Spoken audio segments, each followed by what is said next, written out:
Olá, gente! Espero que esteja tudo bem com vocês, com os familiares de vocês. E nós vamos hoje dar início à nossa sessão de videoaulas, né? Vamos, num primeiro momento, revisar o nosso último conteúdo e depois aproveitar para dar continuidade à nossa matéria, que na verdade a gente já tinha começado lá no laboratório 3D, né? Na sala 3D. Então, lançamento horizontal. Lembrando, lançamento horizontal é aquele que sai horizontalmente e depois, conforme o tempo vai passando, o objeto vai caindo. Como a gente pode ver no caso aqui no exemplo do beisebol.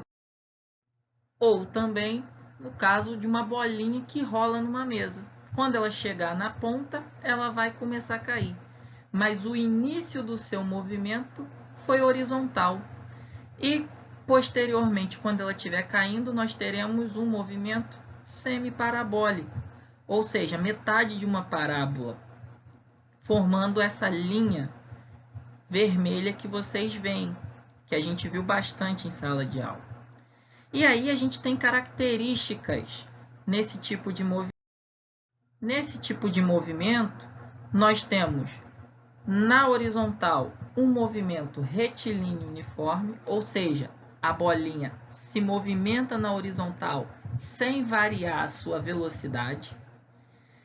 E na vertical, nós temos o movimento em queda livre, que é um movimento que é variado, ou seja, tem uma aceleração envolvida. E que aceleração é essa? Se é na vertical, é a aceleração da gravidade.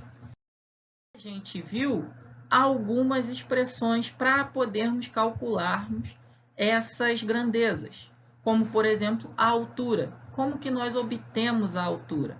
A altura nós obtemos sendo g, ou seja, a gravidade, vezes o t elevado ao quadrado sobre 2. Mas e se quisermos calcular o tempo? Bom, o tempo a gente viu que é a raiz quadrada de 2 vezes o h sobre a gravidade. E a gente fez bastante exemplos sobre isso. Agora, na horizontal, a gente só tem uma expressão, que é a da distância que o objeto caiu do anteparo, ou seja, da mesa, da onde quer que ele tenha saído, que é o d igual, ou seja, essa distância igual a v0 vezes o tempo.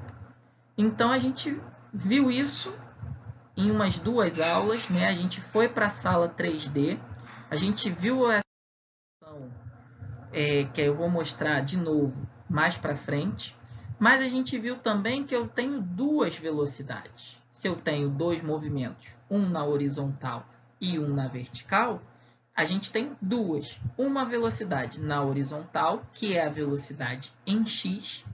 Essa velocidade é igual, exatamente igual à velocidade inicial, ou seja, ela não varia conforme passa o tempo. E a velocidade em y, ela varia. Por quê? Porque ela depende da aceleração da gravidade. Então, como que a gente calcula as duas velocidades? Uma em y, é só eu pegar a aceleração da gravidade e multiplicar pelo tempo. E em x, eu não preciso calcular, porque ele já é igual ao v0, a não ser que o enunciado peça para calcular o vx. Beleza? E na sala 3D, nós vimos que variando essa altura aqui, nós mudamos o alcance, ou seja, a distância com que a bala do canhão chega a se afastar do canhão, e também variando a velocidade, nós vimos também que mudamos essa distância. Então, vocês podem abrir a mesma simulação pelo site fetcolorado.edu, fet.colorado.edu, tá? Então, isso foi o que a gente viu até o momento. A gente também começou a falar sobre o lançamento oblíquo, que tem que característica? A característica de primeiro subir para depois descer, que é o caso do futebol americano, onde o quarterback lança a bola Primeiro ela sobe para depois cair. Mas também é o caso do futebol, quando, por exemplo, o goleiro bate o tiro de meta, quando um jogador bate uma falta, como podemos ver aí ao lado. Então aqui, vamos supor, a gente tem essa bola aí, um jogador vem, bate a falta. Ela faz uma trajetória parabólica, ou seja, ela sobe para depois descer. Se no lançamento horizontal a gente tinha uma semiparábola, é como se eu te pegasse na metade da parábola. Então, no lançamento horizontal era só daqui para frente. Já no lançamento oblíquo, eu tenho esse trecho aqui de subida. Uma coisa que a gente sempre tem que levar em consideração. Aqui é a altura máxima em que a bola chega. Se essa é a altura máxima, no ponto de altura máxima, lembra que no lançamento horizontal nós tínhamos duas velocidades? Vx e V0, ou IVY, perdão. Aqui a gente também tem essas duas. Qual é a característica no ponto da altura máxima? Na altura máxima, o meu VY, ou seja, a velocidade com que ele chega no ponto máximo, ela é igual a zero. Por quê? Porque quando o objeto chega na altura máxima, ele deixou de subir mais. Então, a partir daquele ponto, ele vai começar a descer. E nesse tipo de movimento, a gente tem que levar em consideração que a temperatura, o tempo de subida é igual ao tempo de descida. Então, o tempo que ele demora para chegar no ponto mais alto, ele leva o mesmo tempo para, a partir dali, descer. Então, essa trajetória parabólica, ela nos permite mostrar todas essas características que a gente vai ver mais para frente nas aulas futuras. Então, nesse tipo de movimento, na horizontal a gente também tem movimento retilíneo uniforme e na vertical a gente tem um movimento retilíneo uniformemente, que foi o que a gente viu também no lançamento oblíquo. Então, a gente tem sempre duas velocidades, tanto no lançamento horizontal quanto no lançamento oblíquo, Vx e Vy.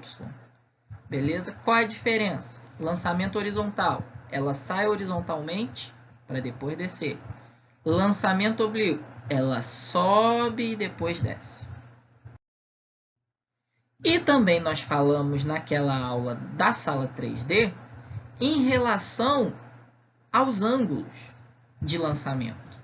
Então, se eu tenho um ângulo baixo, a distância com que o corpo chega do ponto inicial, ela é baixa, ela é pequena. Se eu tenho um ângulo muito alto, também é pequena essa distância. Então, nós chegamos à conclusão lá que a distância onde é a máxima possível é o ângulo de 45 graus. Por quê? Porque ele não é nem muito alto, nem muito baixo. Uma coisa importante que nós temos que falar: quanto maior for o ângulo, mais tempo no ar esse objeto vai ficar. Quanto menor for o ângulo, menos tempo no ar esse objeto vai ficar. Ou seja, o tempo para ele formar totalmente a parábola depende do ângulo de lançamento. Então, se eu faço um ângulo muito grande, ele demora muito tempo para subir e depois descer. Se eu faço um ângulo menorzinho, ele vai mais rápido nessa subida e descida. Bom, mas eu posso calcular essa distância. Essa distância ela é calculada como a velocidade inicial ao quadrado dividido pela aceleração da gravidade. Vamos ver um exemplo? Então, aquela simulação que nós vimos na nossa última aula, que foi no laboratório 3D, na sala 3D. Aqui eu tenho um ângulo de 60 graus, tenho uma velocidade de 15 metros por segundo. Vamos ver qual seria a distância se eu atirasse nesse canhão, qual a distância que o objeto chegaria. Bom, para isso, a gente vai usar essa expressão. A gente sabe que a distância máxima vai ser o V0. Quanto que foi o V0? 15. Então, 15 ao quadrado dividido por G. Quanto é G? A gente já viu, 10 metros por segundo ao quadrado. 15 ao quadrado dá quanto? 225. E a aceleração da gravidade, que é 10, dividindo isso, nós teríamos 22,5 o quê? Metros.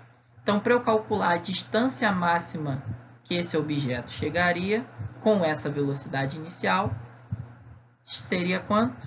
22,5 metros. Ok? Então, por hoje, é aí que vamos ficar, tá? O que vocês têm que fazer como atividade para poder reforçar esse conteúdo? Primeiro, vocês vão entrar lá no FET Colorado, como eu já passei o site para vocês.